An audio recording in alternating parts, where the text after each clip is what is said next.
Many analysts and fans wonder if Jimmer's game will translate to the next level. Some people say trading in the gym shoes for 2 years for a shirt and tie can really hurt your game.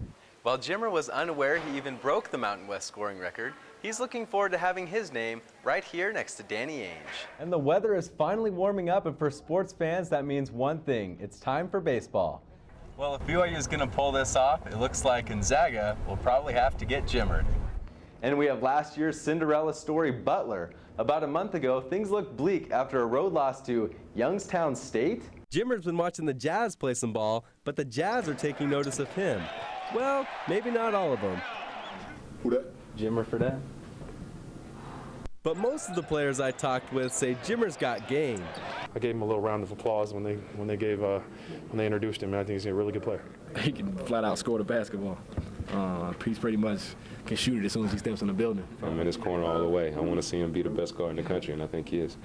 Many analysts and fans wonder if Jimmer's game will translate to the next level, where he'll have to match up against some of the best athletes in the world. The biggest thing that he's always going to have an advantage is because he can shoot the basketball.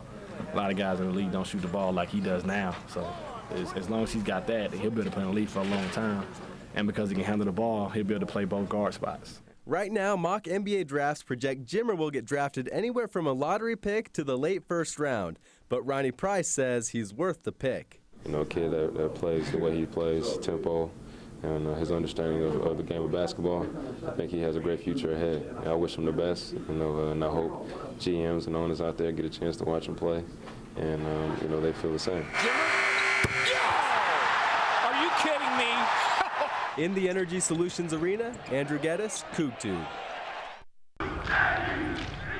Foreign players on the BYU rugby team are grateful to have the opportunity to play in America.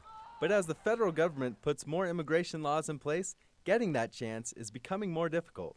I wish that some of my friends could come and play rugby, but I know it's a long process. That process of getting players to America isn't just long, it's also very expensive. BYU rugby coach David Smith says more restrictions are making it harder to recruit foreign players. If we can find rugby players closer to home, e.g. here, which there are a lot of young rugby players coming through the high school, it's much easier. 7 of BYU's 23 players come from countries other than the United States. They're grateful BYU made the process of getting to America easier. Doing all that stuff by yourself, trying to get an opportunity to come over here, I think it would be a lot harder if you're not pursued. So I guess I'm lucky in that way. Not only is it difficult for international players to come to America, culture shock provides another challenge.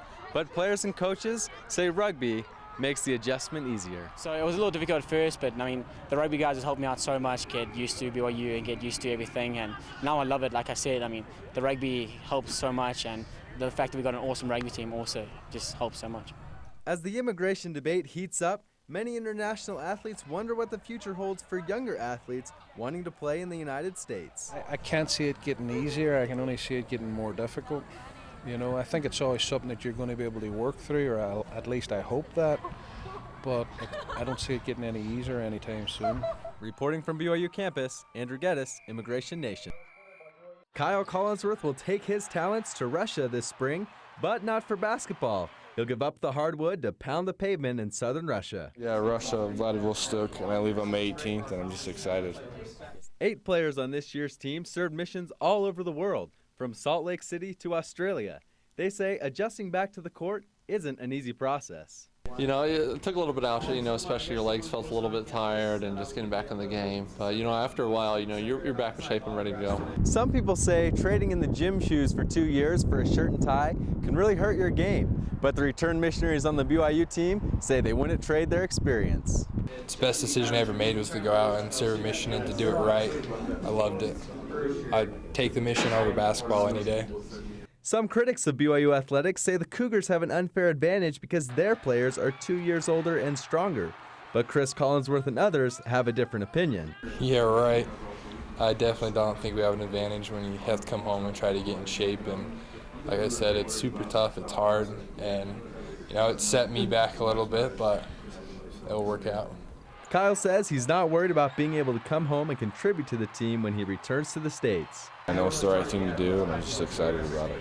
But like I said, I don't really think about that much as of right now. You know, just got to be patient for a little while, but after that, you know, he'll be back, he'll be ready. He's a great competitor. The Mayhem, known as the NCAA tournament, officially crowned a national champion. And if you watched the game last night, you might have thought you took a trip back to the 1940s. After all the madness, you probably expected a wild showdown, right? Instead, we got a show of two teams that couldn't really do much of anything. Neither offense could get rolling in the game. Butler made more threes than twos, including this one from Shelvin Mack to take the halftime lead at 22-19.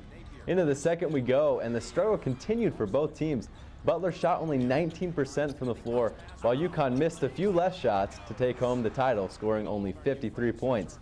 That's the fewest points scored by a champion since 1949. Butler, on the other hand, set all kinds of futility records, including least 2-point field goals made and worst field goal percentage in a championship. In the end, it was Kemba Walker and UConn cutting down the peach baskets, the nets.